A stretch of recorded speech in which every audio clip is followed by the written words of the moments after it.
በህይወት ትኑር ያዝ አያውቅም። እሱ ሌላ እናት እንዳለች ነው የሚያውቀው። ማንም አልፈለገኝም፣ ብቻዬን ነው የኖርኩት። እድሜ ያልቋል፣ አሁን አርጅቻለሁ። ምንም የምፈልገው ነገር የለም። ወደ ሞት ነው የሚሄደው ከዚህ በኋላ። ሰራተኛል ወንድም ልጅ ቢመጣ እኔ ሁሉ ነገር ካለቀ በኋላ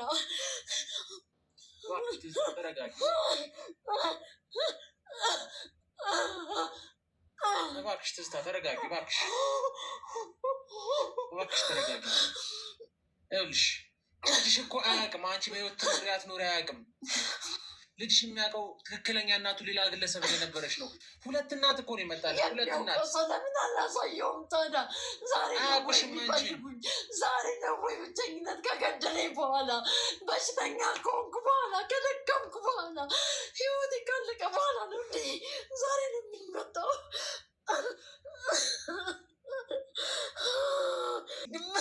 አታንሳብኝ፣ ይህን ታሪክ አታንሳብኝ።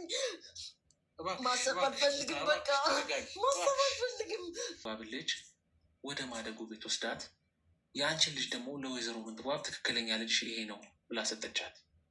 የዛን ሰዓት ላይ ወይዘሮ ምንትዋብ ደግሞ ለ3 ዓመት ያህል ይህ ልጅ ካሳደገች በኋላ ትጠፋለች።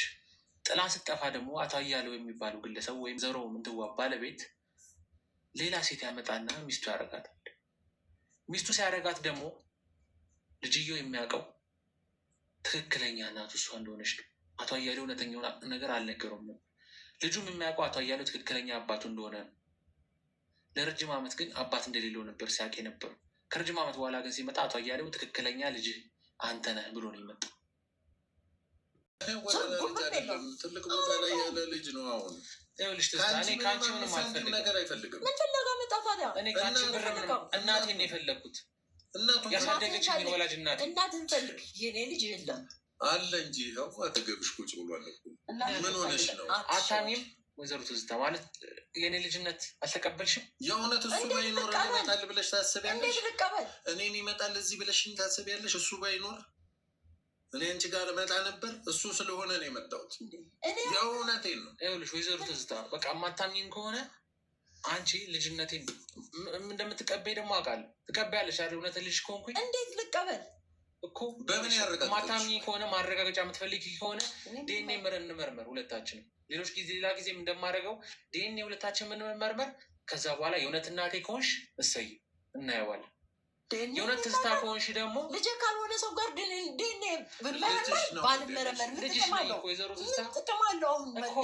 እውነታውን ለማወቅ ልጅ ከሆንክ እሺ ነገርኩሽ እኮ ወይዘሮ ትዝታ እኔ አላውቅም። አውቅም እሱ ራሱ ሌላ እናት እንዳለች ነው የማውቀው የነበረው። ነው የሚያውቀው እኮ የእነ ምንትዋብ መዓዛ ልጅ ነበር የማውቀው። መዓዛ ነበረች የመጀመሪያ እናቴ። ለረጅም ዓመት ስታሳድገኝ እንደውም መዓዛ ስትይኝ ደንግጬ ነው። ስታሳድገኝ የነበረችው እሷ ነች። ስለዚህ ይኸውልሽ ትዝታ በቃ የምታምኚኝ ከሆነ በቃ ዲኤንኤ እንመርመር፣ በህጋዊ መንገድ ዲኤንኤ እንመርመር። የእውነት እናቴ ከሆንሽ እሰየው ልጅሽ ነኝ ቀቤ። ካልሆነ ደግሞ አንቺም እኔም እርማችንን እናውጣ። በቃ እኔም የመጨረሻ ፍላጎት ከዚህ በኋላ እናቴን አልፈልግም። አንቺ እናቴ ካልሆንሽ ከዚህ በኋላ እናቴ የለኝም ብዬ እኔም ልደምድመዋል። ብዙ ደክም ያለው ብዙ መከራዎችን አይቻለሁ፣ ብዙ ስቃዮች ውስጥ ገብቻለሁ። ስለዚህ ዲኤንኤ እንመርመር፣ ከዛ በኋላ ያለውን ነገር እናያለን። ስለዚህ ፈቃደኛ ሁኝ። እባክሽ ይጠቅመኛል ካልክ ችግር የለብኝም። እኔ እናትህን ብታገኝ ደስ ይለኛል። እኔ ሆንኩም አልሆንኩም እኔ ግን እኔ እንጃ ልጅ አሁን በዚህ እድሜ ይመጣል ብዬ አላስብም፣ ነውዬም አላምንም። ይጠቅመኛል ዲኤንኤ ተመርመሪልኝ የምትለኝ ከሆነ ግን በዚህ በኩል አግዝሃለሁ።